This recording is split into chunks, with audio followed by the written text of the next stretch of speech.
Hi everyone, welcome to ACE Engineering College YouTube channel and welcome to the course Discrete Mathematics. I am V. Chandra Sekhar Reddy, faculty from ACE Engineering College. Today, my talk will be on graph theory. This is one of the very important topic for the engineering students because there are so many applications of graph theory. Let me explain some of the applications where this graph theory is useful for engineering students. So all engineering, computer science and engineering and allied branch students. This graph theory is very important in the subject called design and analysis of algorithms. In design and analysis of algorithms, there are some kind of problems like maximization problems and minimization problems. We will be using this graph theory in that design and analysis of algorithms. And one more subject, computer networks. If you take computer networks, there are some routing algorithms. In those routing algorithms, we need to find out the shortest path between two nodes. So this graph theory will be useful for engineering and allied branch students in computer networks also. And data structures. Graph theory is one of the very important subject which will be having the applications in data structures. There are two types of data structures, linear data structures and non-linear data structures. This graph is one of the non-linear data structures. So apart from this subject, this graph theory is very useful for engineering students in computer graphics also. Now, in graph theory, based on the direction of the edges, the graphs are classified into two types. One is directed graphs and another one is undirected graphs. One is directed graphs and another one is undirected graph. Directed graph and second one is undirected graphs. These directed graphs are also called digraphs and undirected graphs are simply called graphs. So based on the direction of the edges, we are going to classify the graphs into two types. One is directed graphs and second one is undirected graphs. Now we'll see what are all the basic terminologies we have in this graph theory. Now the first one is directed graph. Directed graph.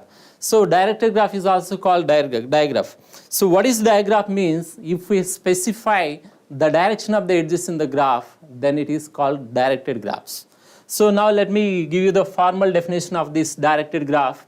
A directed graph in which the edges are directed edges. This is some simple definition.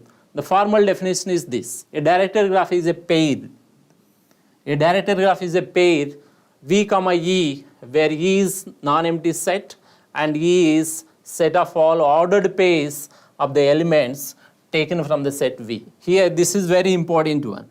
E is set of all ordered pairs. As I told you, we are going to specify the direction of the edges in the graphs, directed graphs. So you are taking the ordered pairs in directed graphs. So the main difference between these directed and undirected graphs in the direction of the edges. If you take the ordered pairs in the edge set, then it is directed graph. If E is consisting of unordered pairs, then that is undirected graph. This is the formal definition. Now what is the formal definition of this directed graph? Directed graph is a pair V, E, where V must be an non-empty set. V must be a non-empty set and E is set of all ordered pairs. E can be empty also. E may not be having any elements, but in V there must be at least one element. Then it is called directed graph. Now here the directed graph is denoted like this. D is equal to V of D is equal to V, E, or D is equal to D of V, E, or just D. All directed graphs can be denoted by D is equal to V, E, or D of V, E, or just D. Now here the set V is consisting of all the vertices. As I told you, this directed graph is an ordered pair V, E. The directed graph is an ordered pair V, E, where V is consisting of all the elements which are nothing but vertices are nodes or points. The set of all elements in V are vertices or nodes or points. And this V is called vertex set. V is called vertex set. So that V will be consisting of all the vertices of the given directed graph. Therefore, this V is called vertex set. This vertex set must be non-empty, which means the cardinality of V must be not equal to 0. The cardinality of V must be not equal to 0, which means there must be at least one element in the vertex set. The next, the elements in E are called edges. The elements in E are called directed edges. The elements in E are called directed edges, and E is called the set of all directed edges. E will be consisting of all the directed edges. Therefore, E is called direct edge set. So, in this V comma E, in the order pair V comma E, V is consisting of all the vertices or points or nodes. Therefore, V is called vertex set, and E will be consisting of the set of all directed edges. Therefore, E is called directed edge set. Now, here in V comma E, V must be non-empty, but E can be 0. E can be empty also. The cardinality of E can be 0 or greater than or equal to 1. Or simply this can be written as greater than or equal to 0. That means the edge set can be empty also, but the vertex set must be non-empty. This is about the edge set and vertex set. Now, for any directed edge, for any edge EB, AB, A is called initial vertex and B is called terminal vertex. Here I am taking some edge. This is the edge joining two vertices. This is A and this is B, and this is the direct edge from A to B. So this edge can be denoted like this. AB is the edge. This edge can be denoted either like this, or it can be denoted A comma B. A comma B is nothing but there is an edge from A to B. There will not be any edge from B to A. So there is an edge from A to B. So here for any edge A comma B, this is called initial vertex. That is called one initial vertex, and this B is called terminal vertex. So every edge will be having initial vertex and terminal vertex as well. So for this directed edge, A is the initial vertex or starting vertex, B is the terminal vertex or end vertex. Now we'll see some different types of, we'll see some examples for this directed graph. So I am going to draw some examples for directed graph. This is V1, V2, V2, V3, V4. I am taking 4 vertices and some directed edges. There is an edge from V1 to V4. There is an edge from V2 to V4. There is an edge from V4 to V1. There is an edge from V1 to V2. And there is an edge from V1 to V3. If you look at this graph, this is a directed graph because every edge is having some direction. We are going to specify the direction of every edge. If you look at V1 comma V2, that is the edge from V1 to V2. This is the edge from V2 to V4. This is the edge from V4 to V3. This is the edge from V3 to V1. Likewise, this is the edge from V4 to V1. This is the order pair. This is the order pair V comma E. This is graph G1. Graph G1. So graph G1 is equal to the order pair V1 V comma E, where V is equal to the set of all vertices. V will be consisting of the set of all vertices. There are 4 vertices in this directed graph. This is V1, V2, V3, V4. There are 4 vertices. In the vertex set, V is equal to that. And there are the edges. There are some finite edges. The edges are, there is the edge V1 comma V2. This is one edge. Next we have V1 comma V3. V1 comma V3. Next we have V1 comma V4, V1 comma V4, and then we have V2 comma V4, V2 comma V4, and then we have V4 comma V3, V4 comma V3. So this is the edge set. So the cardinality of cardinality of V is equal to number of vertices, which is nothing but 4. The cardinality of E is equal to number of edges. The cardinality of E is equal to number of edges, which is nothing but the cardinality of E is equal to, if I count all the edges, 1, 2, 3, 4, 5, there are 5 edges. There are 5 edges. So that is the directed graph with 4 vertices and 5 edges. This is the example for directed graphs. Likewise, we can take some other example. Here I am taking some graph V1, V2, V3. So there is an edge from V1 to V2. There is an edge from V1 to V3. There is an edge from V3 to V3. And there is an edge from V3 to V2, V2 to V3. This is also one directed graph. So these are the different examples for the directed graphs. We must understand that directed graph is nothing but a graph in which we are specifying the direction of the edges. If the direction of the edges is specified in any graph, then it remains directed graph. Now we'll see there are some different types of the edges. We'll see all of them one by one. The first one is directed loop. Directed loop. So directed loop is nothing but a directed edge which is beginning and ending with the same vertex. If any directed edge which is starting and ending with the same vertex, then it is called directed loop and is denoted by like this, A comma A or A comma A. So if I draw the directed loop, then it will be like this. This is the vertex A. There is an edge from A to A itself. There is an edge from A to A itself. That is the directed loop.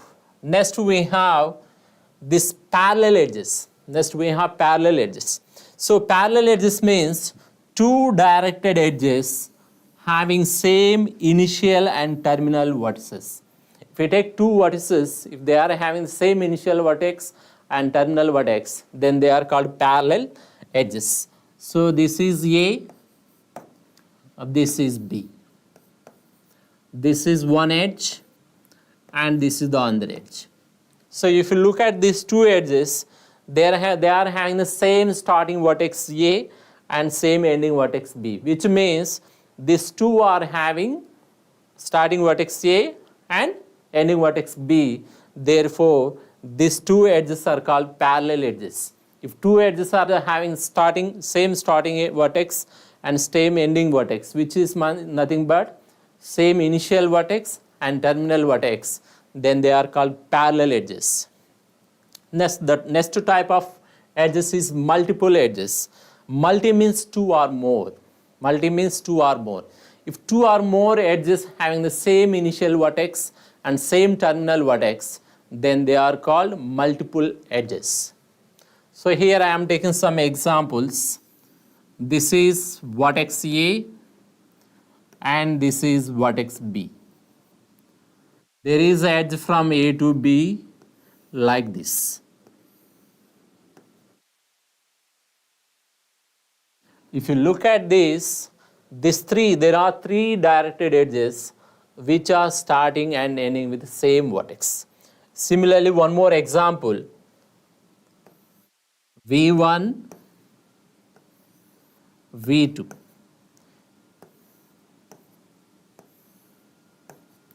So these two edges are having same initial vertex and same terminal vertex. This is one example. In this, three vertices are starting with same vertex and ending with same vertex. This is the another example. Here two edges are starting with same vertex and ending with same vertex. So multi means two or more.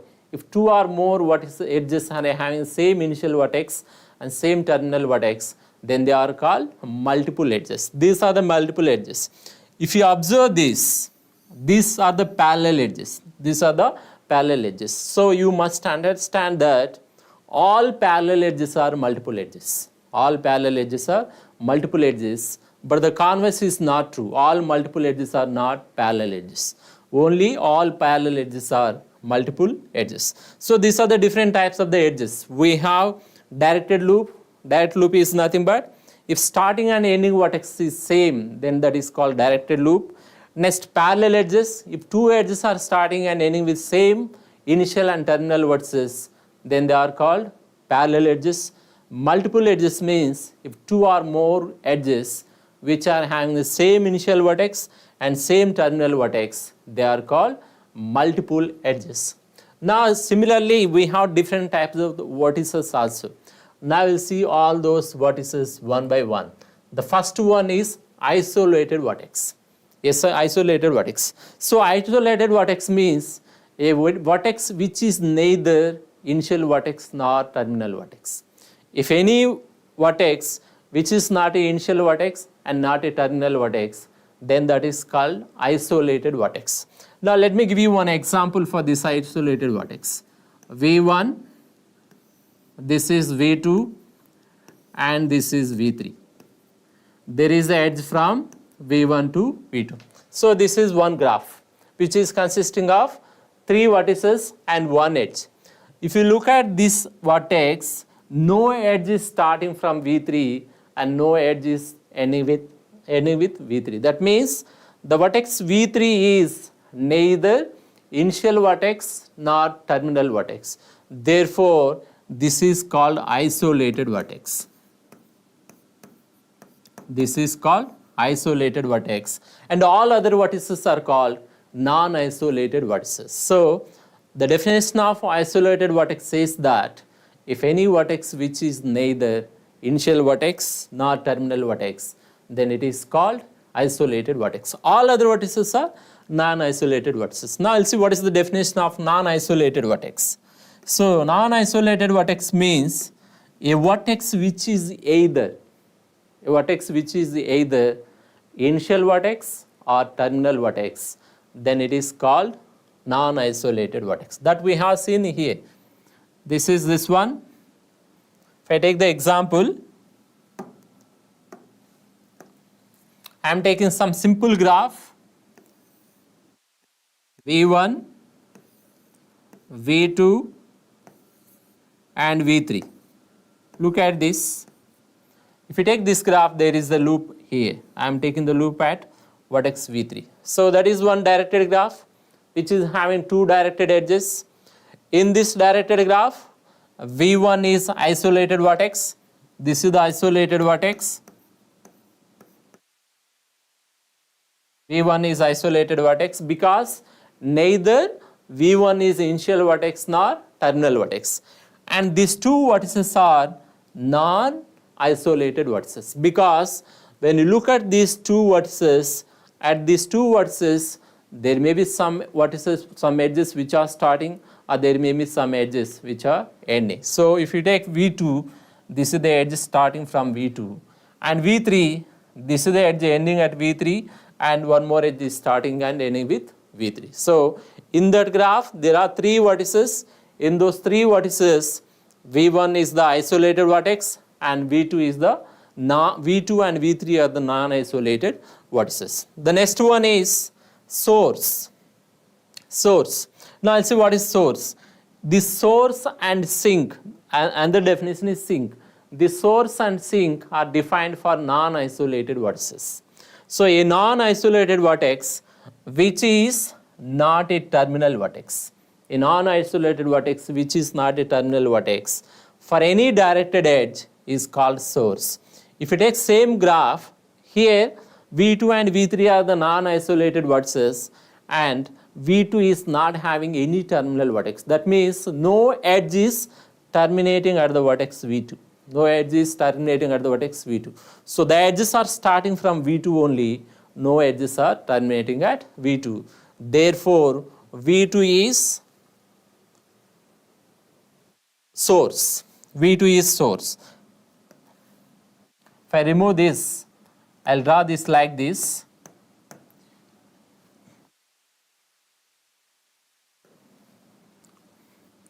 This is V3.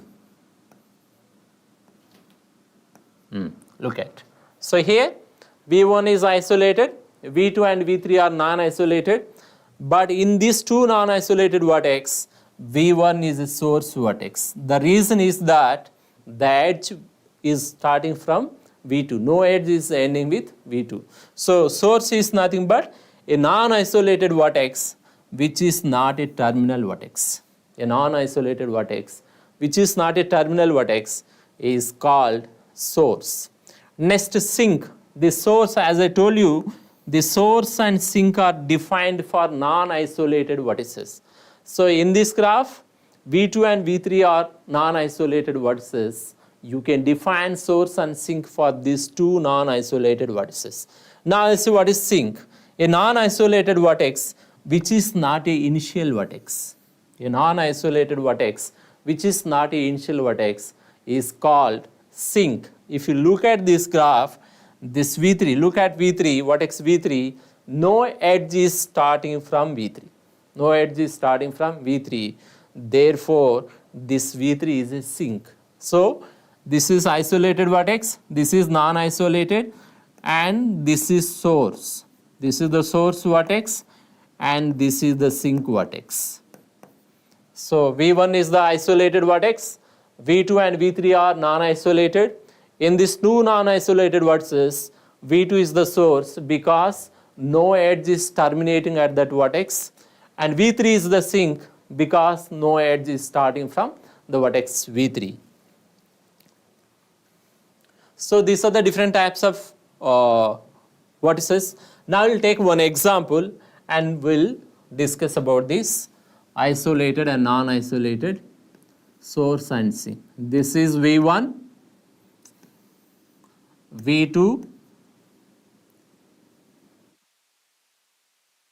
V3, V4 and some other vertex V5.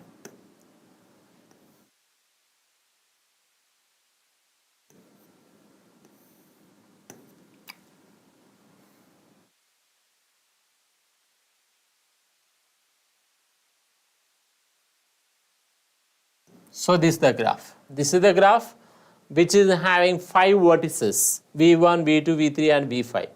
So this is V4. Let it be V4 and V5. There are 5 vertices. In these 5 vertices, V5 is isolated vertex. V5 is isolated vertex because no edge is starting and ending with that vertex V5. Next, V1, V2, V3, V4 are non-isolated vertices. Are non-isolated vertices.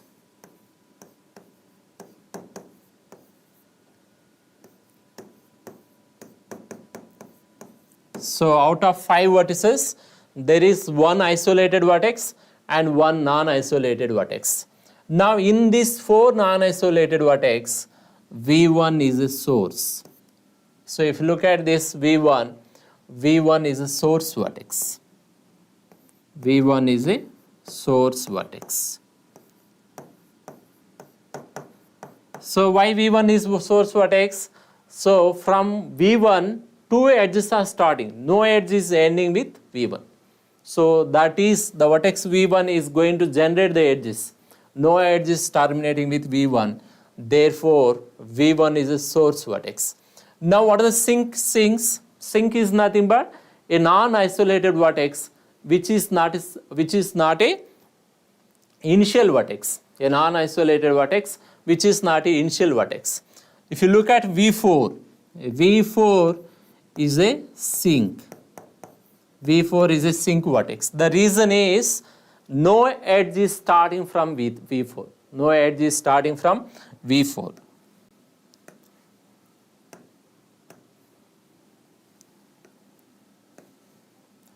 This is V4. If you look at V4, no edge is starting from V4, therefore that is sink. What about V3 and V2? They are neither source, they are neither sinks. So out of these 5 vertices, V5 is the isolated vertex, V1, V2, V3, V4 are 9 isolated vertex. V1 is a source vertex. This is the source vertex because the edges are starting from this. No edge is terminating with V1. And V4 this sink vertex. This is sink vertex. All the edges are terminating with V4. No edge is starting from this V4. Therefore, it is a sink. V2 and V3. If you look at V3, one edge is starting from V2 and one edge is terminating with V2. Similarly, V3, one edge is terminating with V3 and one edge is starting with V3. Therefore, V2 and V3, they are neither sources or nor sinks. They are just isolated vertices. This is the example which will explain you about this isolated, non-isolated vertices, source and sink. Next, we see the in-degree of vertex. If any vertex, how to find out the in-degree of any vertex in the given directed graph. So for any given directed graph, we can find out this in-degree and out-degree of every vertex. This in-degree and out-degree will be calculated for only vertices in the directed graph. So if there is a directed graph, then we can find out the in-degree and out-degree of every vertex in the directed graph. If it is undirected graph, then there is no concept of in-degree and out-degree. There is just degree. That will be explained when I will be explaining about directed graph, undirected graphs. So now, in-degree of a vertex. Now I'll say what is the in-degree of a vertex. So in-degree of the vertex is nothing but the number of incoming edges. The number of incomings to the vertex V. The number of edges which are coming to the vertex V. The number of vertices, the number of edges which are coming to the vertex V are called incoming vertices or in-degree or in-degree. So this in-degree is denoted with like this. D minus of V, D minus of V, ID. In, I stands for in, D stands for degree. In degree of V or D minus of V. D minus of V. So D minus of V is nothing but the number of edges which are coming to the vertex V, which is nothing but in degree. Similarly, we will see what is the out degree. So out degree is nothing but the number of edges which are going out from the vertex V. The number of vertices which are going out from the vertex V is called out degree of that vertex. The out degree is denoted like this. D plus V or OD of V. Out degree of V or D plus of V. D plus of V is nothing but out degree of V. D minus of V is nothing but in degree of V. So in degree is nothing but the number of edges which are coming to the vertex V, and out degree is nothing but the number of edges which are going out from the vertex V. So this in degree and out degree will be defined for only vertices in the directed graph. Now I'll see the based on, just now I explained about the source sink, isolated and non-isolated vertices. Based on in degree and out degree also, we can define the isolated vertex, non-isolated vertex, source and sink. Now we'll see one by one. So if D plus V is equal to 0, D plus V is equal to 0. D plus V is equal to 0 means if there is no out degree. If the out degree of V is equal to 0. The out degree of V is equal to 0 means no vertex is starting from V1. If no vertex is starting from V1, then that is called sink vertex. So if D plus V is equal to 0 is nothing but the out degree of V is 0, that is no edge is starting from V1, the vertex V, then it is called sink. Sink is nothing but non-isolated vertex which is not an initial vertex. Which is not a initial vertex. That means no edge should start from it. If no edge is start from it, which means no edge is going out from V, therefore the out degree of V is equal to 0, then it is called sink. Next one is D minus of V is equal to 0. D minus of V is equal to 0 means incoming degree. If the incoming degree of V is equal to 0, then that is called source. Let me give you one simple example. This is vertex V1 and vertex V2. There is an edge like this. So D minus of V. D minus of V is nothing but the incoming degree of V1. The incoming degree of V1. So what is the incoming degree of V1? No edge is coming to the vertex V1. Now D plus of V1. D plus of V1 is nothing but the number of edges which are going out from V1, which is nothing but 1. Now look at this. D plus of V2. D plus of V2. So D plus of V2 is nothing but the number of edges which are going out from V2, that is 0. D minus of V2, that is the number of edges which are coming to V2. So what is this one? This is the source vertex. This is the source vertex. Source vertex means in degree is equal to 0. In degree is equal to 0. If in degree is equal to 0, then it is source. If the out degree is equal to 0, then it is sink. If the out degree is equal to 0, then it's sink. Then what is isolated vertex? If in degree and out degree is equal to 0. If there is an edge like this, assume that there is an edge like this V3, the in degree of V3 is 0. Next, the out degree of V3 is also 0. The in degree and out degree of V3 is equal to 0.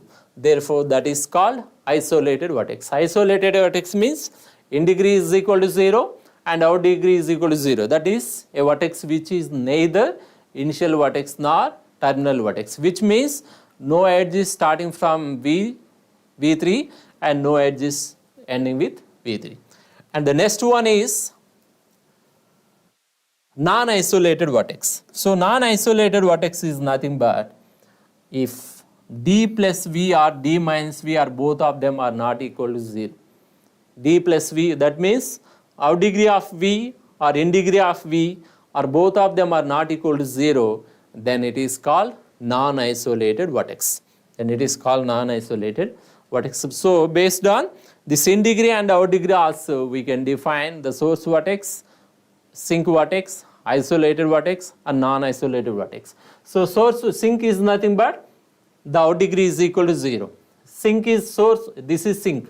Source is nothing but in degree is equal to 0. If both of them are equal to 0, then it is isolated vertex. If both of them are, one of them is not equal to 0, then it is called non-isolated vertex. Now I'll see some example. Just now we have seen some examples. I'll skip this slide. So now this is very important one. This is the first theorem of digraph. The first theorem of digraph theory. So the first theorem of digraph theory is based on the directed graphs. So now I'll see what is the statement for this first theorem of digraph. Then I'll explain the statement. Now, in every directed graph D, the sum of out degrees of every vertex, the sum of out degrees of all vertices is equal to the sum of in degrees of all vertices, and each sum is being equal to the number of directed edges. This is a statement. So the first theorem of digraph says if we take any directed graph, the sum of in degrees of every vertex is equal to the sum of out degrees of every vertex. Each number is being equal to the number of edges. Symbolically, this statement is written like this. Summation D minus of V. D minus of V means the sum of in degrees of all vertices.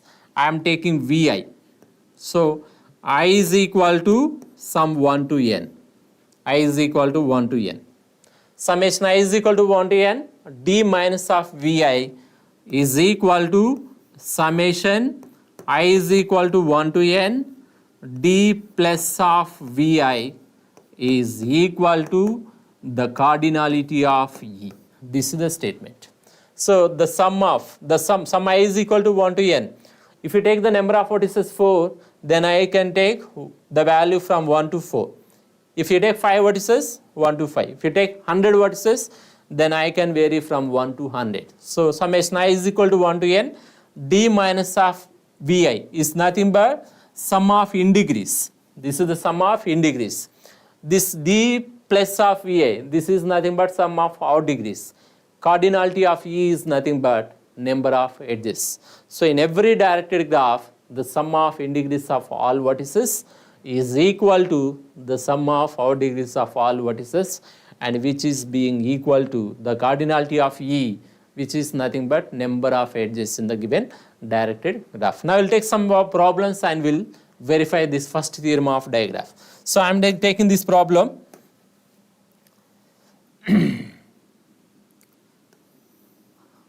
V1, V2, V3, V4, V5.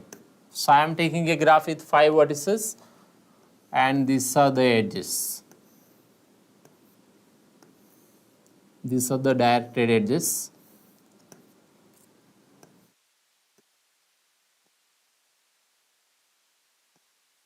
This is one directed graph because we are specifying the direction of the edges. Now we'll find out the integers. We'll find out integers of all the vertices. So integers are nothing but incoming degrees. First one, D minus of V1. D minus of V1 means the number of edges which are coming to V1. So there are 3 edges. Out of these 3 edges, this is only coming to the vertex V1. So the integer of V1 is 1. Next, the integer of V2. Integer of V2 is nothing but the number of edges coming towards V2. So this is V2, only one edge is coming the vertex V2, 1. Next, D minus of V3. So D minus of V3 is nothing but the number of edges which are coming towards V3. So how many edges are coming towards V3? There is only one edge which is coming to the vertex V3. Next, D minus of V4. D minus of V4. This is V4. How many edges are coming towards V4? 1, 2. These 2 edges are coming to the vertex V4. Next, D minus of V5. So D minus of V5. So this is the V5. 2 edges are coming to the vertex V5. Therefore, the integer of vertex V5 is 2. Similarly, out degrees. I am finding the out degrees of every vertex. First, I will write the out degree of first vertex D plus of V1. So D plus of V1 means the out degree of V1. The out degree of V1 is nothing but the number of edges which are going out from V1. So 2 edges are going out from V1. Therefore, the out degree of V1 is 2. Next, the out degree of V2. The out degree of V2. So out degree of V2. This is V2. How many edges are going out from V2? This edge and this edge. Therefore, the out degree of V2 is 2. Next, D plus of V3. So D plus of V3 means the out degree of the vertex V3. So how many edges are going out from V3? Only one edge is going out from V3. The out degree is 1. Next, the out degree of V4. So the out degree of V4. This is V4. How many edges are going out from V4? 1 and 2. That is 2 edges are going out. The out degree is 2. Next, the out degree of V5. The out degree of V5. The out degree of V5 is nothing but this is the vertex V5. How many edges are going out from V5? No edge is going out from V5. No edge is going out. If you look at V5, no edge is going out from V5. Therefore, that is the source vertex. V5 is the, sink vertex.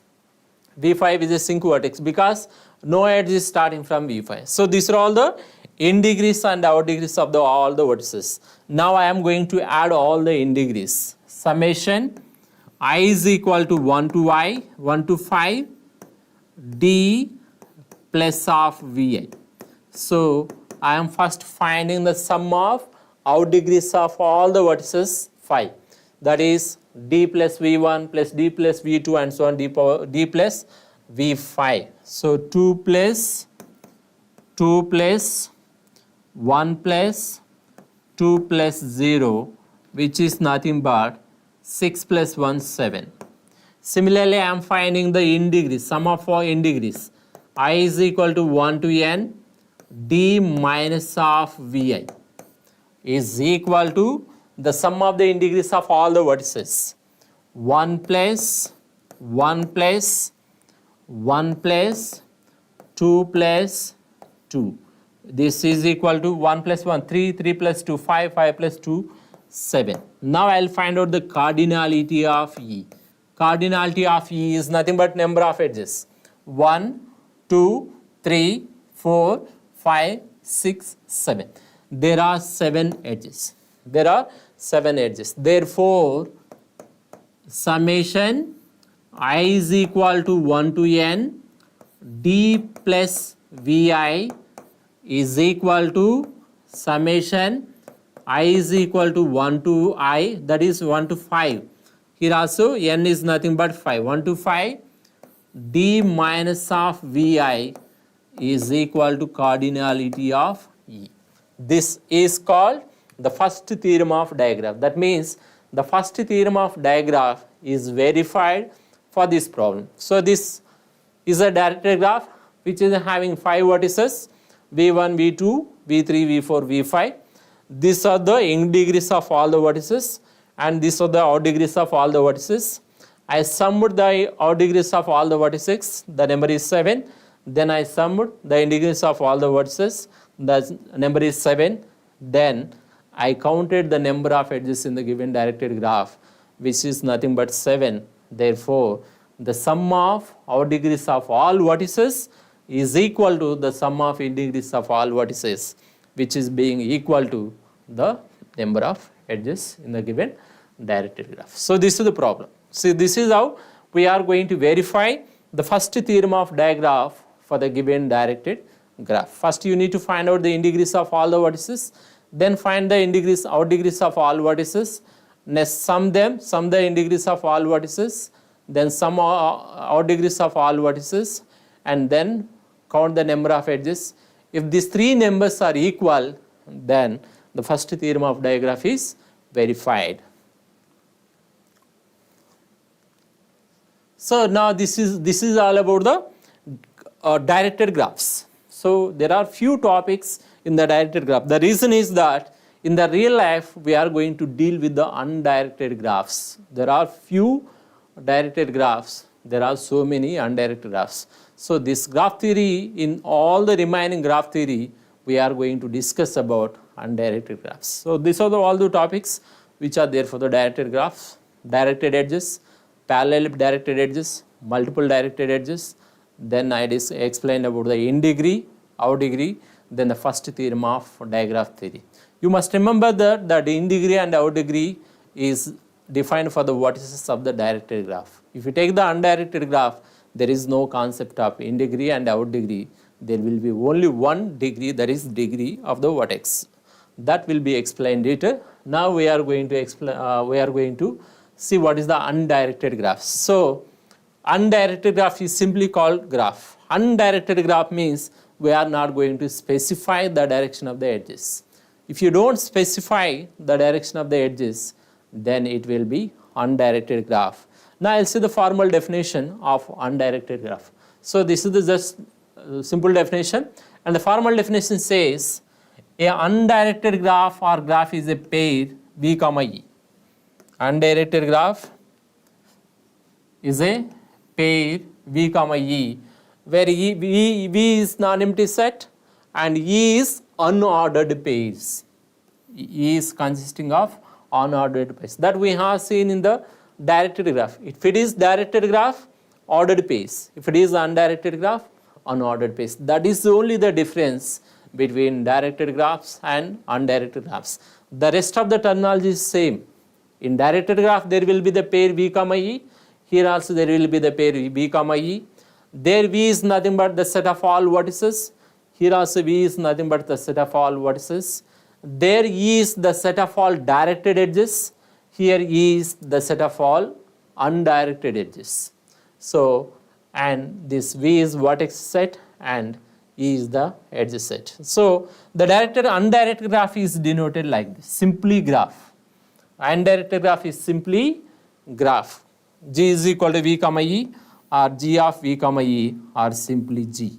The directed graph is simply denoted with G equal to V comma E or G of V comma E or just Z. As I explained, V is the vertex set which will be having the set of all vertices or nodes or points.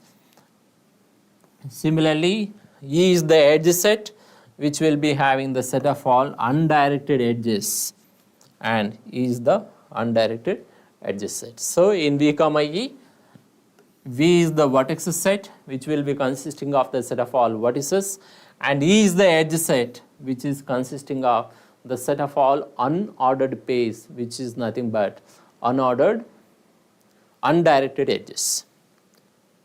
Now I'll see. So now next graph, we'll see different types of graph. Null graph. So the null graph. So look at the definition of graph. A graph with no edges is called null graph. A graph with no edges is called null graph. So here I want to tell you one important point. So far I have been telling V must be non-empty set, V must be non-empty set. What is V? The set of all vertices. V must be a non-empty set, but E can be empty set. So here if we take V and E are empty sets. If V is empty and E is empty, then there is no concept of graph. If you want to have a graph, there must be at least one vertex. There must be at least one vertex. There may not be any number of edges. There may be 0 number of edges, or there may be 1 number of edges, or there may be more than 1 number of edges. That depends on the graph. So here, if you want to have a graph, there must be a one vertex. If you want to have a graph, there must be one vertex. There is no restriction on the edges. You can take 0 number of edges, 1 number of edges, or more than 1 number of edges. Now coming to the graph, null graph. Null graph is nothing but a graph with no edges. A graph with no edges, which means there must be the vertices. There must be the vertices. So if the graph is consisting of only vertices but no edges, then it is called null graph. That is called null graph. So next, trivial graph. You'll see what is trivial graph. So there is slight difference between null graph and trivial graph. A null graph with only one vertex is called trivial graph. Any graph which is not having any edges, then it is null graph. A null graph with only one vertex is the trivial graph. Let me explain both of them in detail with some example. This is V1, this is V2, and this is V3. This is the graph. This is the graph G1. So here there are three edges. There are three vertices. V1, V2, V3. There are no edges. Therefore, that is one null graph. Now I am taking some other graph with only one vertex. This is the graph G2. Look at this. This is the graph G1. This is the graph G1, and this is the graph G2. So in graph G1 there are three vertices. In graph G2 there is only one vertex. This is called trivial graph and this is called null graph. So the main difference between both of them is that the null graph can contain more than one vertices, but the trivial graph should contain only one vertex. If there is only one vertex in the null graph, then it is called trivial graph. There are more than one vertices in the given graph with no edges, then it is called null graph. So this is about null graph and trivial graph. So now we'll see what is the order and size of the graph. What is the order and size of the graph? First we'll see what is the order and then we'll see what is the size of the graph. Order is nothing but number of vertices. The number of vertices in any graph is called order. The number of edges in any graph is nothing but size. So order is nothing but the number of vertices. Number of vertices is nothing but cardinality of V. Cardinality of V. What is cardinality of V? The number of vertices in the given graph. The number of vertices in the given graph. What is next one? The number of edges. The number of edges is nothing but cardinality of E. Cardinality of E. So Cardinality of V is called order. Cardinality of E is called size. Now, for any graph G is equal to V comma E, the cardinality of the set V is nothing but cardinality of V is order, and cardinality of E, which is nothing but cardinality of E, is size. Next, a graph with, this is important one, a graph with order n and size m is called n comma m graph. N comma m graph. Here n denotes order and this n denotes order,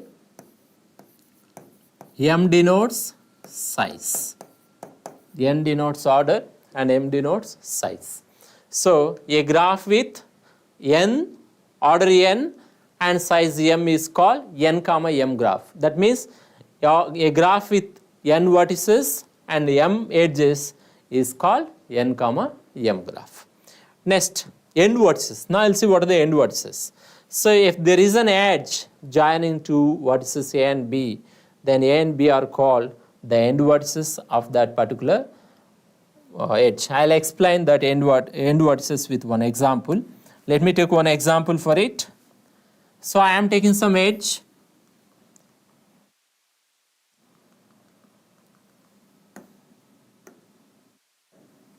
I am taking one edge.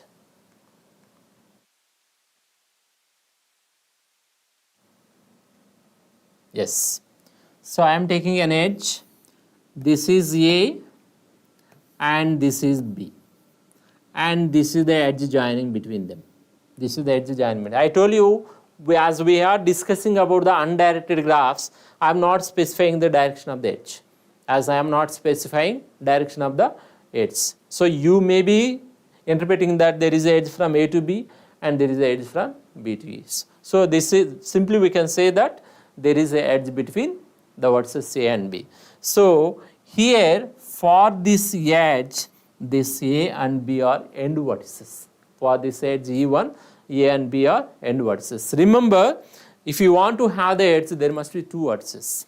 If you want to have the edge, there must be two vertices. If it is loop, there can be only one vertex. Loop is nothing but any vertex, any edge which is starting and ending with the same vertex. Any edge which is starting and ending with the same vertex. So if it is loop, there can be only one vertex.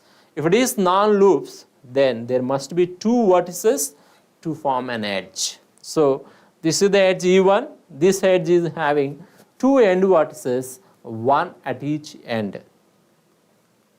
Now I'll see some examples this for the undirected graphs.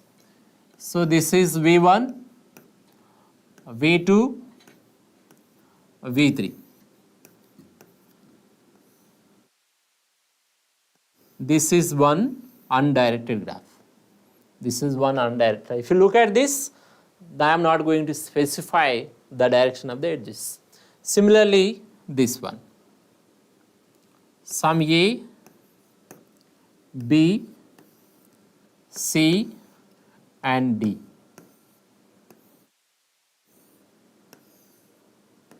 This is also one undirected graph. This is graph G1 and this is graph G2. This is the graph. What type of graph it is? So as I tell n comma n graph. N comma m graph. So what is the n comma m graph? A graph with n vertices and m edges. So what is this one? This is 3 comma 4 graph. This is 3 comma 4 graph. So what is 3? Why it is 3 comma 4 graph? Because there are 3 vertices and there are 4 edges. What about this one? This is 4 comma, how many edges are there? 1, 2, 3, 4. 4 comma 4 graph. This is 4 comma 4 graph. So this is 3 comma 4 graph which is having 3 vertices and 4 edges. This is 4 comma 4 graph which is having 4 vertices and 4 edges. So these are the examples for directed graphs. Now we'll see different types of the graphs. There are different types of the graphs. Now we are going to see all those different types of the graphs. The first one is simple graph. The first one is simple graph. Meaning of simple is simple. There will not be any loops, there will not be any multiple edges, there will not be any parallel edges. If the graph which is not having any loops or parallel edges or multiple edges, then it is called simple graph. It looks like simple. There is no hangama in that. That means there are no loops, there are no parallel edges, and there are no multiple edges. Then it is called simple graph. A graph which does not contain loops, there will not be any loops, there will not be any multiple edges, then it is called simple graph. Then it is called simple. Let me draw one simple graph. This is V1, vertex V2, vertex V3. Simple. There are no multiple edges, there are no parallel edges, there are no loops. That's the graph, simple graph. Next, loop-free graph. Loop-free graph means if the graph which is not having any loops, there can be multiple edges. There can be multiple edges. If the graph which is not having any loops, it may contain multiple edges, then it is called loop-free graph. V1, V2, V3. There are parallel edges. Look at, this is loop-free graph. If you look at this graph, there are no loops, but there are parallel edges. There are parallel. If you take one more edge, these are multiple edges. These are multiple edges. If you look at this undirected graph, simply graph, there are no loops. There can be the parallel edges or multiple edges. So this is called loop-free graph. The next one we have multi-graph. A graph which contains multiple edges but no loops. If any graph which is consisting of multiple edges but no loops, then it is called multi-graph. The multi-graph looks like this. Multi-graph. V1, V2, this is V3.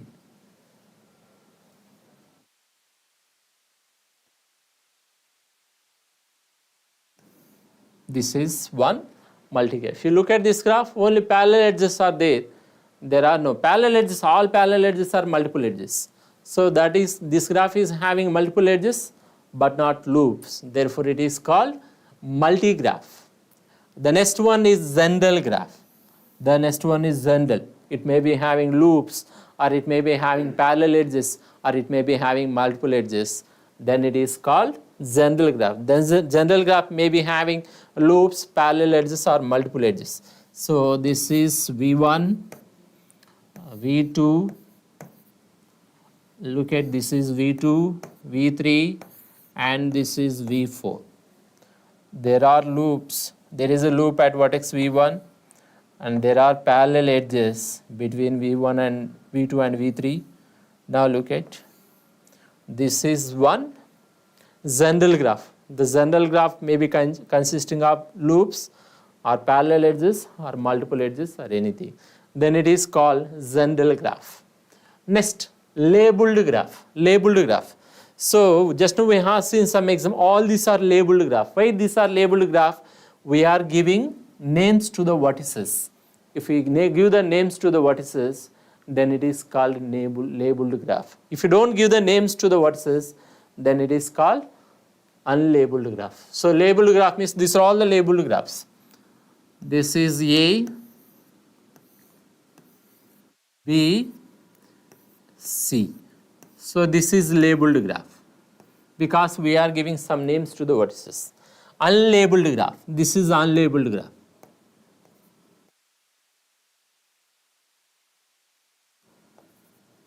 This is unlabeled graph. So the vertices may be denoted with circles or dots. Even this is also undirected graph.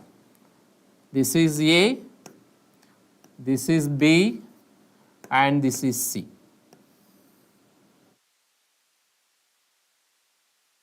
Both of them are same. If you want to represent the vertices with circles, you can represent the vertices with circle. If you want to represent the vertices with dots, you can represent them with dots. Both of them are same. This is also directed graph, undirected graph.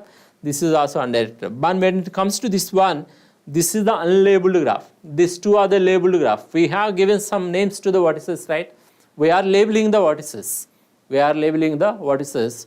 Therefore, these two are labeled graphs. But here, when you look at this, we are not giving any labels to the vertices. Then it is called unlabeled graph. Now, we'll see some properties of the simple graph. We'll see some properties of the simple. There are two properties. So, two properties of the simple graph. We'll see these two properties. These two properties are very important one. Simple means which is not having any parallel edges or multiple edges or loops. Now, we'll see. The first one is a connected simple graph. Look at, I am using some word called connected. Connected and simple graph. Connected and simple graph with n vertices must contain n minus 1 edges. First, let us see what is connected graph and disconnected graph. So, I am taking some graph V1, V2, V3, V4.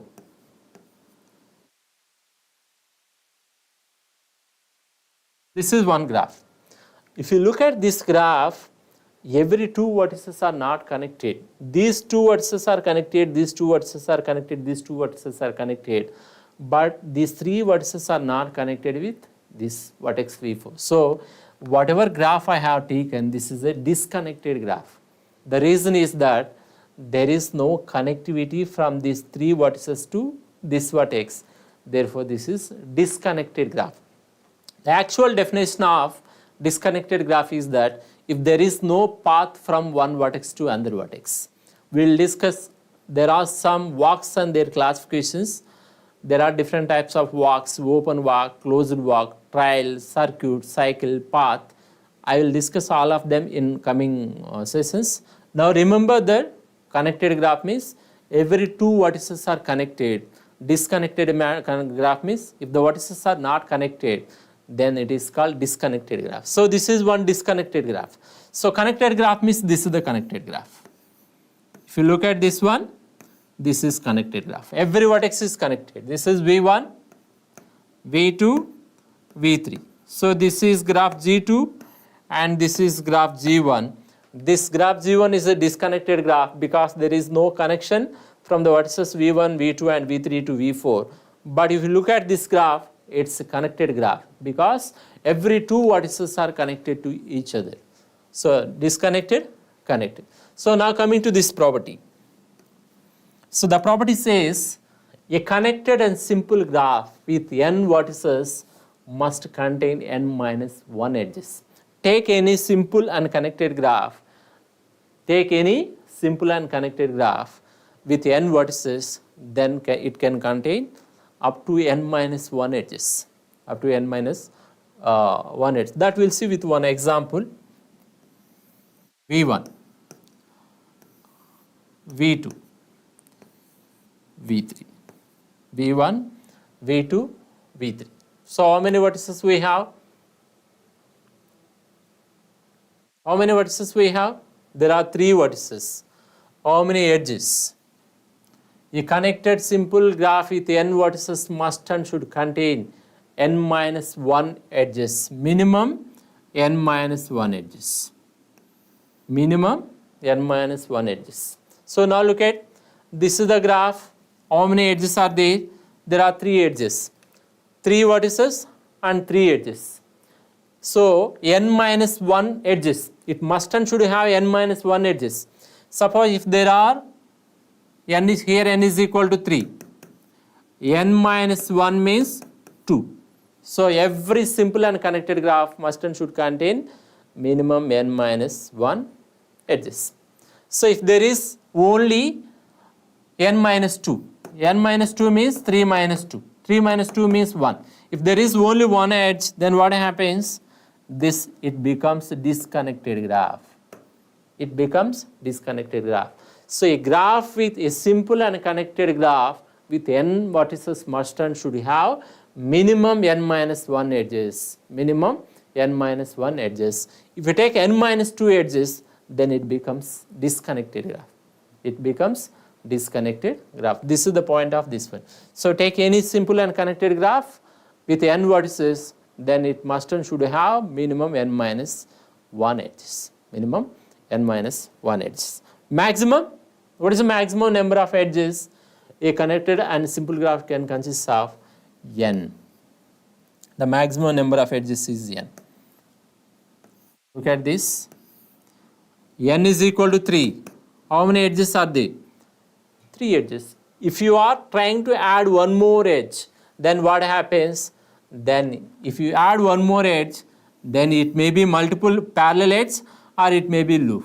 If there is a parallel edge and multiple edge, parallel edge or loop, then it will not be a simple graph. Simple graph means there should not be any parallel edges or multiple edges or loops. So here a simple graph with n vertices, a simple graph with n vertices should have minimum n minus 1 edges, maximum n edges. If you try to add one more edge, then it forms a cycle. This is about the first point. Now look at the second point. So a connected simple graph with n vertices must contain at most, this is the at most number. Previous slide shows the minimum number of edges is n minus 1. The maximum number of edges is n into n minus 1 by 2. The maximum number of edges a simple connected graph should contain is n into n minus 1 by 2 edges. The minimum number of edges is n minus 1. Now look at a connected simple graph with n vertices must contain at most n into n minus 1 by 2, at least n minus 1. So how it is, why it is n into n minus 1 by 2, that I will explain. Why it is n into n minus 1 by 2? So a connected graph means every two vertices are connected. So since every vertex must be connected to remaining vertices, in this case the degree of every vertex is n minus 1. For example, if you take vertex v1 and there are different vertices, if it is connected graph, you must have edge to all other vertices.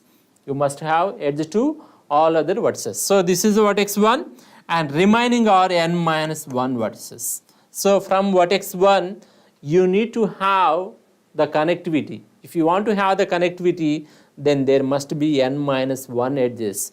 Therefore the degree of every vertex will be n minus 1. Since every vertex is connected to all other vertices, therefore the degree of every vertex must be n into n minus 1.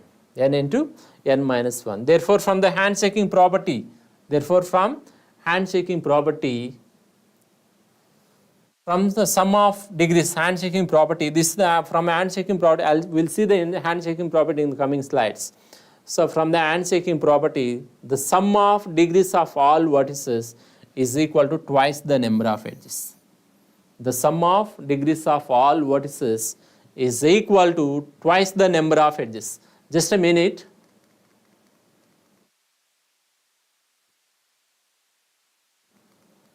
Yes.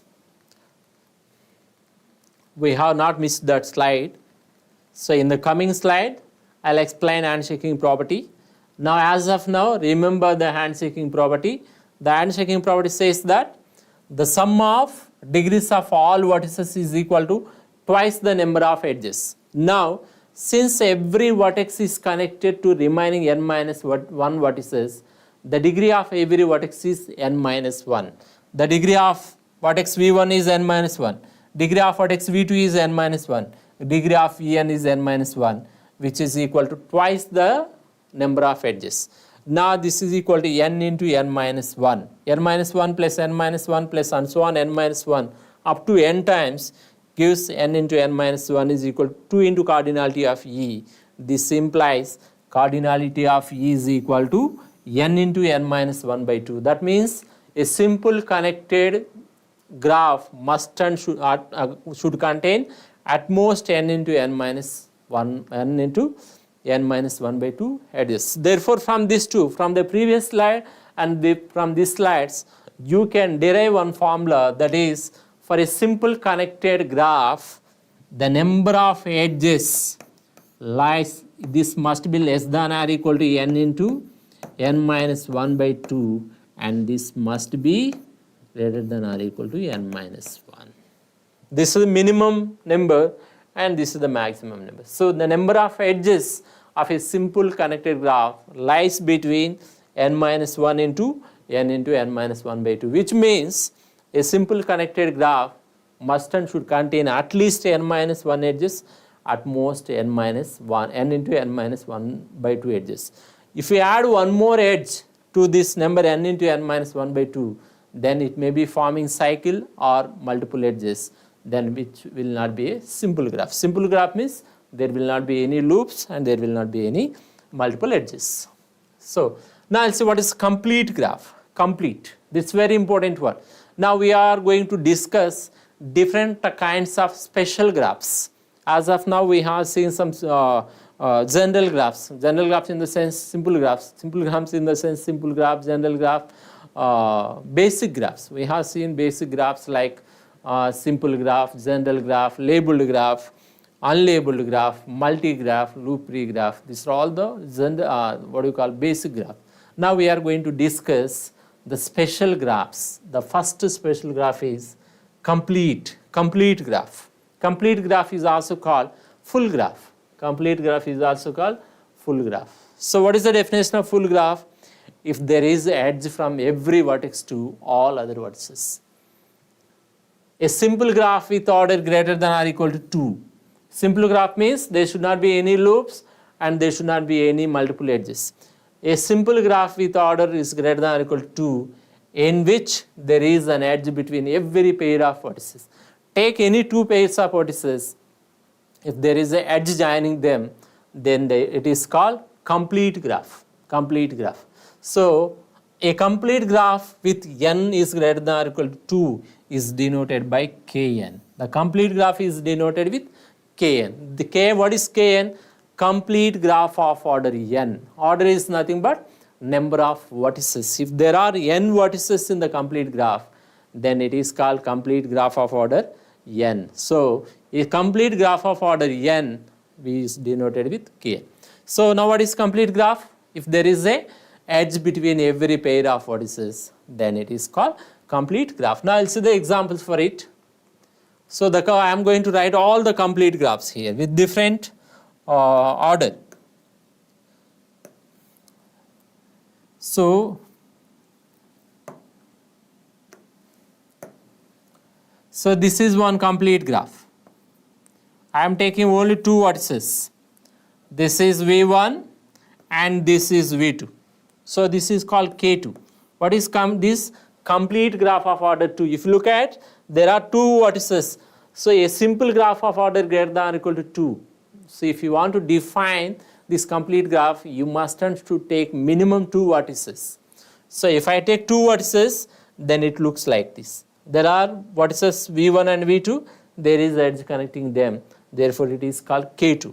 Now we will see K3. This is V1, V2 and V3. So I am going to add edges between these three vertices. Now look at. This is K3. If you take every pair of vertices, there is an edge joining them. If you take every pair of vertices, then there is an edge joining them. So this is complete graph of order 3. Now complete graph of order 4.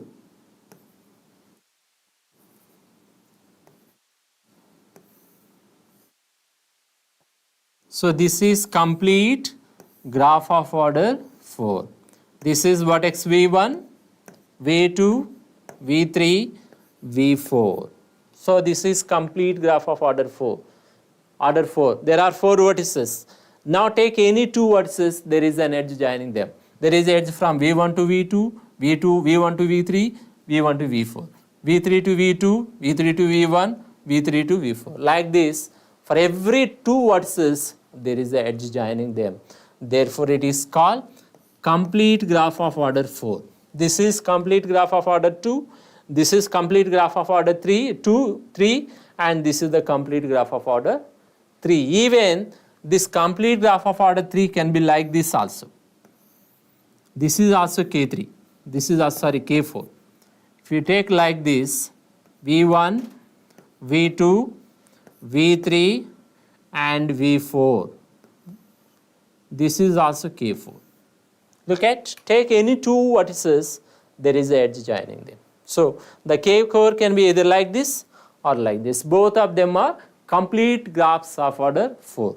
Now there is a special name for the complete graph of order 5, that is called Kuratowski's first graph. So what is Kuratowski's first graph? Kuratowski's first graph is a complete graph of order 5. Complete graph of order 5. A complete graph of order 5 is called Kuratowski's first graph. Now I am going to draw a complete graph of order 5. This is V1, this is V2, V3, V4 and V5. So it looks like this. So I am taking vertex V1 and I am adding the edges to all other vertices. Similarly V2, I am adding the edges to all other vertices. V3, I am adding the edges to all other vertices. Next V4. This is called K5. This K5 is called Kuratowski's first graph. So Kuratowski's first graph. What is Kuratowski's first graph? Kuratowski's first graph is a complete graph of order 5. Now I have taken 5 vertices and I have added the edge between every pair of vertices. This is complete or full graph. This is complete or full graph. This complete or full graph is having 5 vertices. 5 vertices.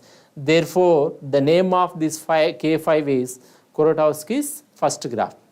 In examinations, if you are asked to explain about K5 graph, you need to explain about the complete graph and then you need to explain about complete graph of order 5, which is nothing but K5. The next graph is bipartite graph. Next graph is bipartite graph. Now let me explain this bipartite graph with example, then I will give you the definition of it. First I am going to explain this with some example. So I am taking some example. This is V1, this is V2 and this is V3. Some A, B and C. So this is the graph. Look at this graph. So what is this? Is some graph. G is equal to V comma E. So here V is equal to the edge vertices V1, V2, V3, A comma B comma C, A comma B comma C. So that is one undirected graph. The vertex set is having 5 vertices. If you look at these 5 vertices, these can be divided into 2 sets. One is V1, V2, V3 union A, B, C. That means I am splitting this vertex set into 2 vertex sets. That is, this is capital V1 and this is capital V2. That is capital V1 and capital V2. Now, what is the V1 union V2? V1 union V2 is the given vertex set. What is the V1 intersection V2? Empty. There are no common vertices. So, here I am going to split the vertex set V into 2 vertex sets, V1 and V2, such that V1 union V2 is equal to V and V1 intersection V2 is equal to empty. And look at the edges. This is V1 and this is V2. So whatever edges are in the given graph, they are the edges joining one vertex in the vertex set V1 and one vertex in the vertex set V2. So this type of graphs are called bipartite graphs, and V1 and V2 are the bipartites. V1 and V2 are the bipartites. So what is bipartite graph? A given graph G is equal to V comma E is such that V is the union of 2 vertex sets and the intersection of these 2 vertex set is empty, and whatever edges are there in the given graph, they are the edges joining one vertex from the vertex set V1 to one vertex from the vertex set V2. then this type of graphs are called bipartite graphs. And look at, these are the two bipartites. This is one bipartite, this is another bipartite. So this is V1 and this is V2. So the total vertex set is divided into two vertex sets, V1 and V2. There are no common elements. V1 intersection V2 is empty. If you union all these vertices, you are going to get the given vertex set. Then it is called bipartite graph, and V1 and V2 are called bipartites. Now we'll see the example, what is the definition of it. Now I am going to explain you the definition of it. So the definition says, a simple graph G is such that its vertex set, a simple graph V is such that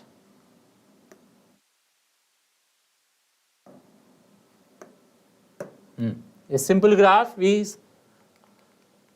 is such that its vertex set is union of two mutually disjoint non-empty sets V1 and V2. So mutually disjoint non-empty sets means there should not be any common elements. So the vertex set V is two mutually disjoint non-empty sets. That means there should not be any common elements, and V1 and V2 which are such that every edge in G joins a vertex in the vertex set V1 to the vertex in the vertex set V2. Then the graph is G is said to be bipartite graph and is denoted like this. G is equal to V1, V2, E. So here V1 and V2 are two bipartites. V1 and V2 are two bipartites, and E is the edge set. E is the edge set. This is about the bipartite graph. Now we'll see the complete bipartite graph. So whatever example I have taken earlier, I am taking the same example. This is V1, this is V2, and this is V3. This is A, this is B, and this is C.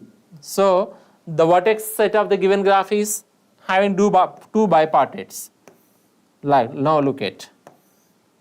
This is the earlier one which I have explained, it seems. So now look at this. This is one bipartite graph. Now what is complete bipartite graph? If for every edge, if there is an edge joining from every vertex of the vertex set V1 to every vertex of the vertex set V2. So there must be the edge from V1 to A, V1 to B, and V1 to C. There must be the edge from V2 to A, V2 to B, and V2 to C. There must be the edge from V3 to A, V3 to B, and V3 to C.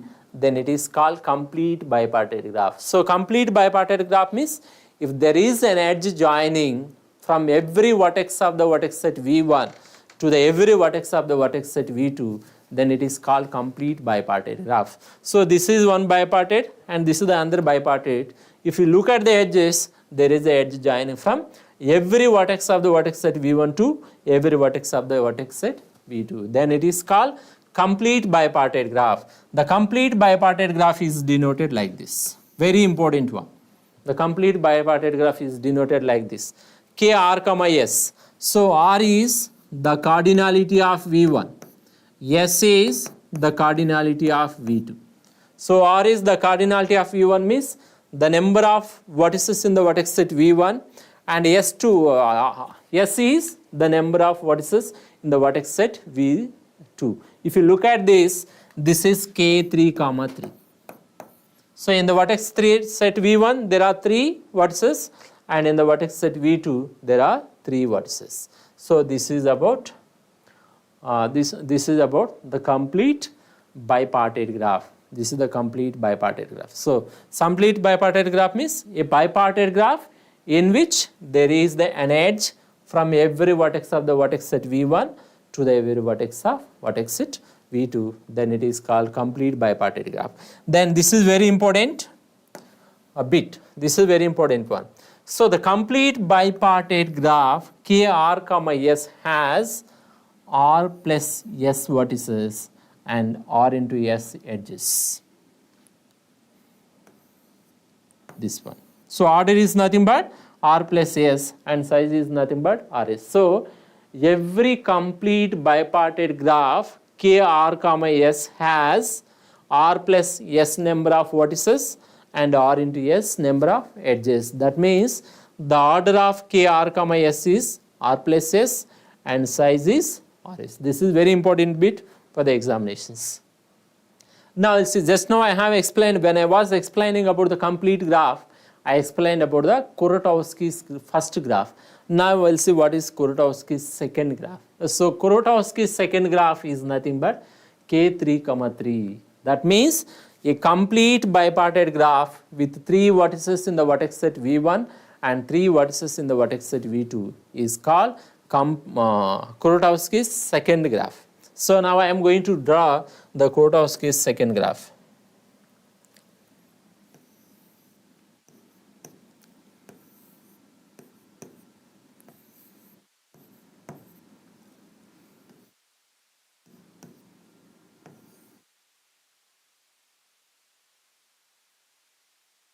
This is the Kuratowski's second graph.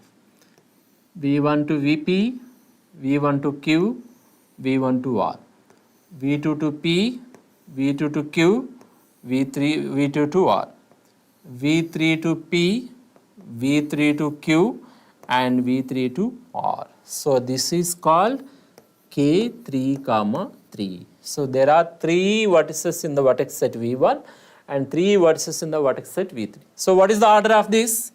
If you look at this graph, what is the order?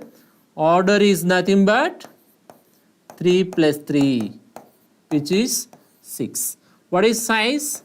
Size is nothing but 3 into 3, which is 9. So you are taking every vertex and you are mapping it to the every vertex in the vertex set V2. So there are 3 vertices.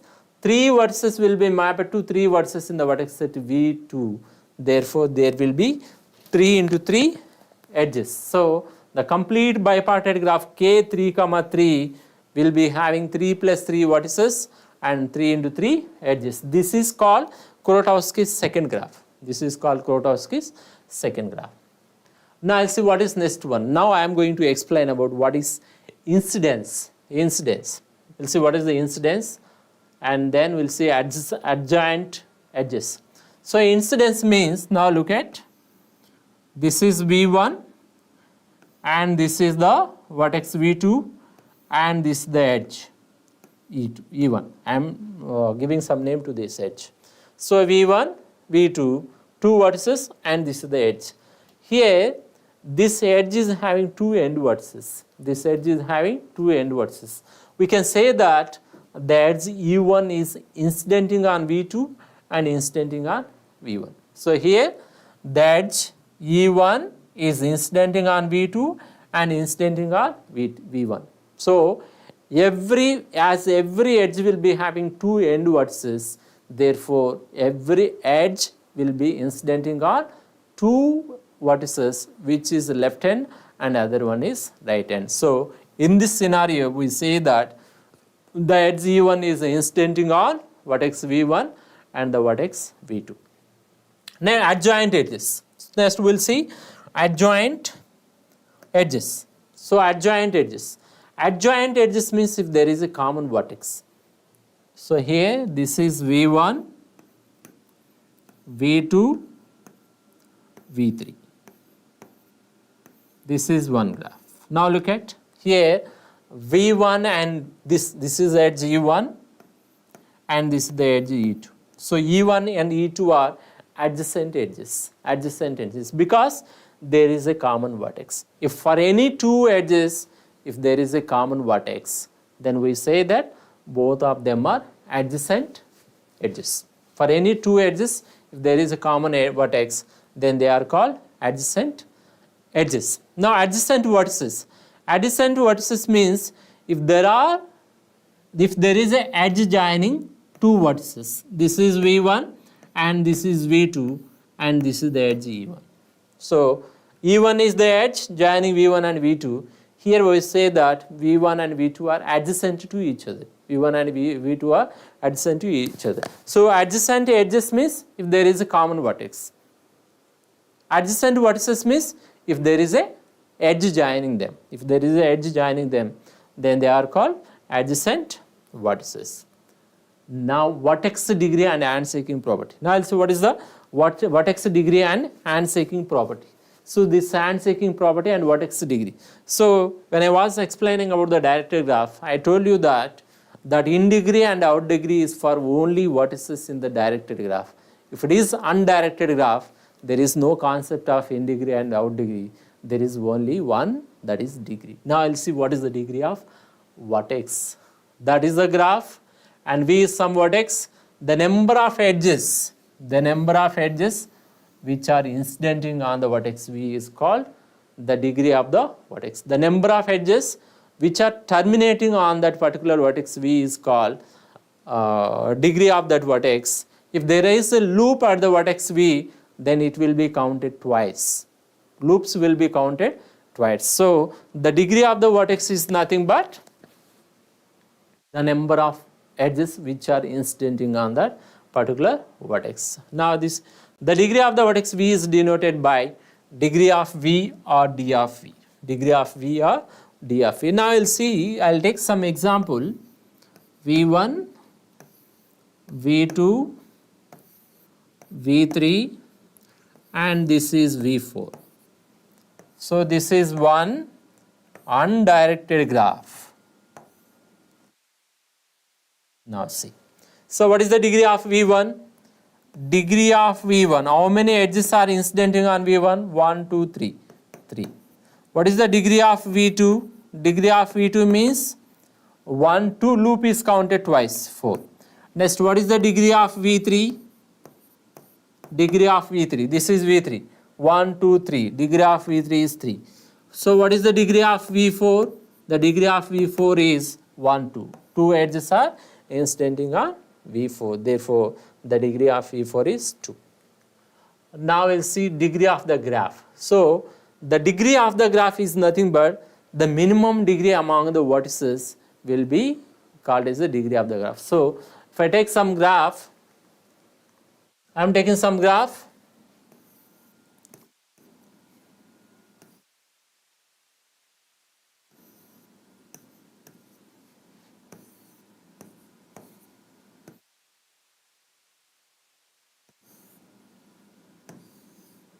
So this is some graph. So the degree of V1 is 2 because 2 edges are incidenting on this. Degree of V2 is 3 because loop is counted twice and this one 3. Degree of V3. So degree of V3 means 1 plus 1, 2. Degree of V4. Degree of V4 means 3. Degree of V4 means 3. Assume that there is one more vertex like this. What is this? V5. Degree of V1. Degree of V5. Degree of V5 means 1. So these are the degrees of the vertices.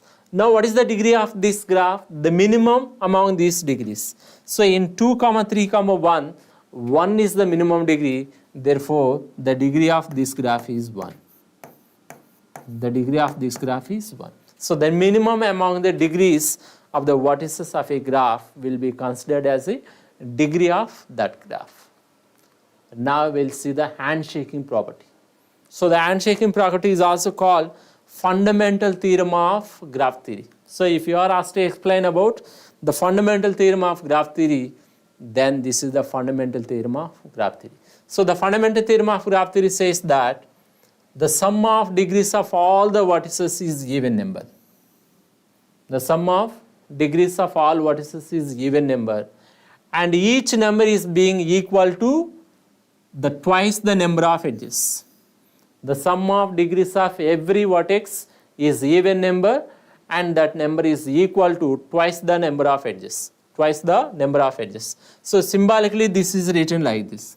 Summation I is equal to 1 to n, d of vi is equal to twice the number of edges. That is a statement. Summation I is equal to 1 degree of every vertex. The sum of degrees of the vertices is equal to twice the number of edges. twice the number of edges. So do you know why this is twice the number of edges? Let me explain this. This is V1, this is V2, this is the edge joining between. So the degree of V1, what is the degree of V1? The degree of V1 is 1. The degree of V2, what is the degree of V2? 1. So the degree of V1 is 1, but the degree of V2 is 1.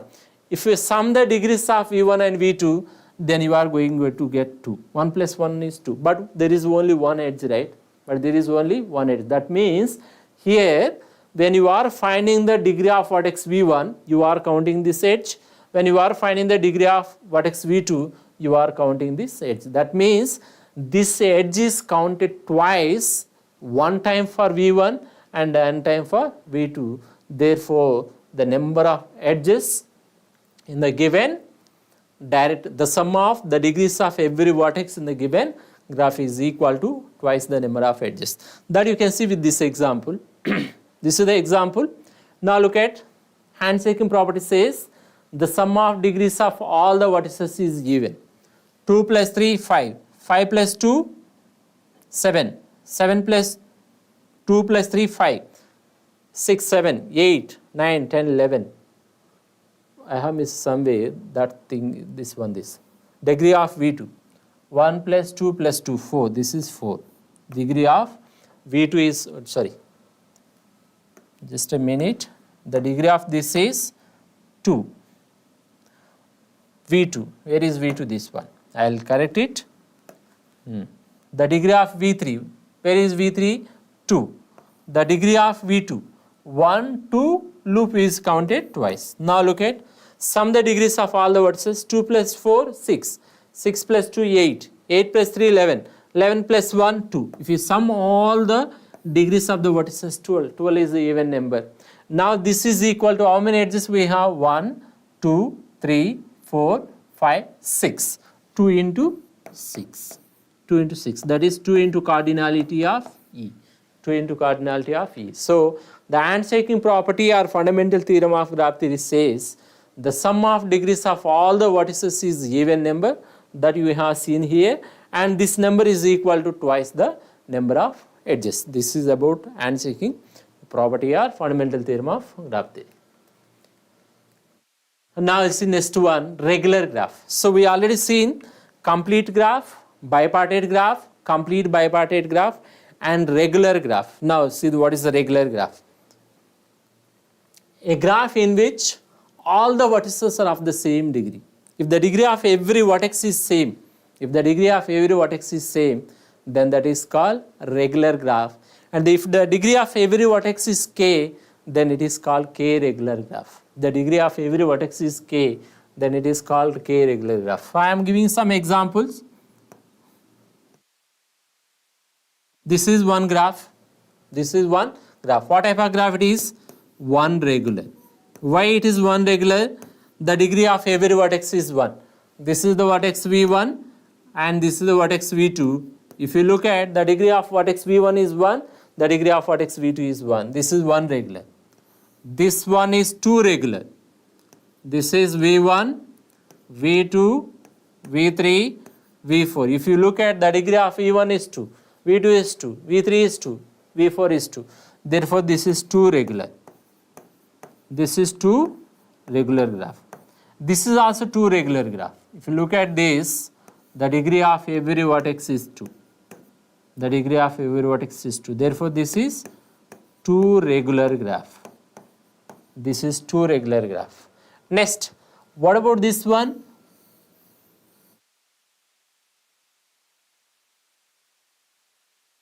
This is three regular graph. This is V1, V2, V3, V4, V5, V6, V7, V8. There are 8 vertices. The degree of every vertex is 3. The degree of every vertex is 3. So this is 3 regular. This is 3 regular graph. This is 3 regular graph. So why it is 3 regular graph? The degree of every vertex is 3. The degree of every vertex is 2 regular. The degree of every vertex is 1 regular, 2 regular, 3 regular. So there is a special name for this type of graph, that is cubic graphs. Cubic graph means 3 regular graphs are called cubic graphs. So this is one of the example for cubic graph. The degree of V1 is 3, V2 is 3, V3 is 3, V4 is 3. This is also 3 regular graph.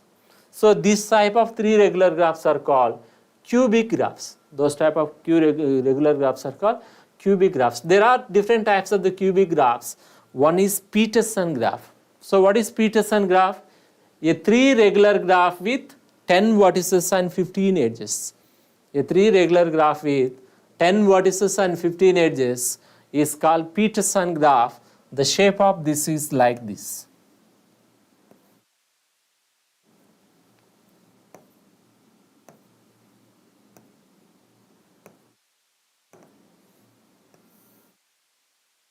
V1, V2, V3, V4, V5,